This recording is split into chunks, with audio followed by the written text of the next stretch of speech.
하나님의 말씀이 영혼의 양식이라면 기도는 영혼의 호흡입니다. 하루의 시작을 말씀과 기도로 연다면 우리의 영혼은 날로 건강해질 것입니다. 오늘은 시편 32편 1절과 2절의 말씀을 묵상하여 우리의 영혼을 살찌우고 기도로 하루를 시작함으로 활력을 얻고자 합니다. 허물의 사함을 받고 자신의 죄가 가려진 자는 복이 있도다. 마음에 간사함이 없고 여호와께 정죄를 당하지 아니하는 자는 복이 있도다. 인생에게 복이란 어떤 것일까요? 인생에게 필요한 복을 한마디로 정의할 수 있다면 그 사람은 후대에 길이 이름을 남길 만한 대학자이거나 인생을 너무 단순하게 생각하는 법인입니다. 왜일까요? 우리는 매년 설날이 다가오면 서로에게 복을 빌어줍니다. 아니, 복 많이 받으라는 말로 인사를 대신합니다. 이렇게 인사하는 것은 그 사람이 지난해 복을 받지 못했기 때문일까요? 아닙니다.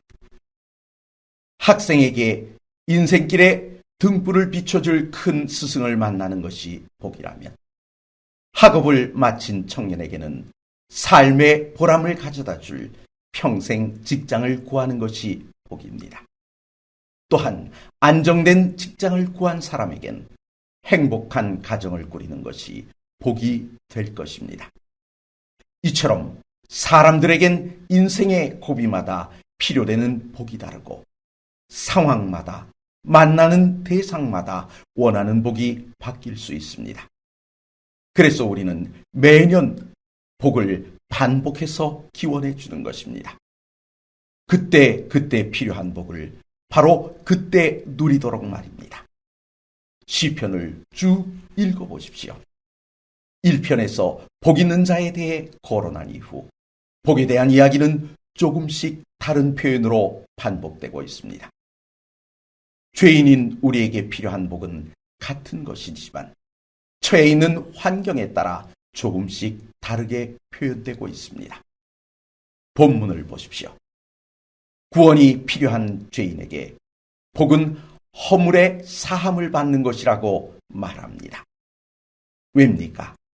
마치 주홍글씨처럼 자신을 올가매는 그 죄의 굴레에서 벗어나야만, 아니 자신이 죄인이라는 죄패만이라도 가릴 수 있어야만 비로소 자유의 숨을 쉴 수 있기 때문입니다. 그래서 본문 1절에서는 허물의 사함을 받고 자신의 죄가 가려진 자는 복이 있도다 라고 했던 것입니다. 그럼 2절이 말하는 복이 있는 자는 어떤 자일까요? 마음에 간사함이 없고 여호와께 정죄를 당하지 아니하는 자를 복이 있다고 합니다. 지은 죄가 있다면 사함을 받는 것이 복이고 사함을 받았다면 다시 죄인이 되지 않는 것이 복이기 때문입니다.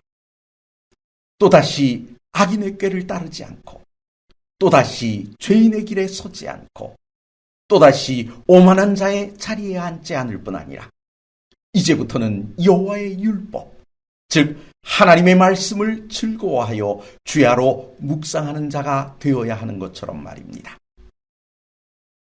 말씀과 기도로 하루를 시작하려 하시는 성도 여러분, 마시고 나도 잠시 후면 다시 목마른 물이 아닌 한 번 마시면 내 속에서 영원히 솟아나는 생수를 원하십니까? 그런 영원한 복을 원하십니까? 그렇다면 오늘의 말씀이 그 해답입니다. 이 시간 죄를 자복함으로 사함을 받고 다시는 죄에 빠지지 않기 위해 말씀을 사모하기로 결심하신 귀한 아침이 되시길 간절히 바랍니다.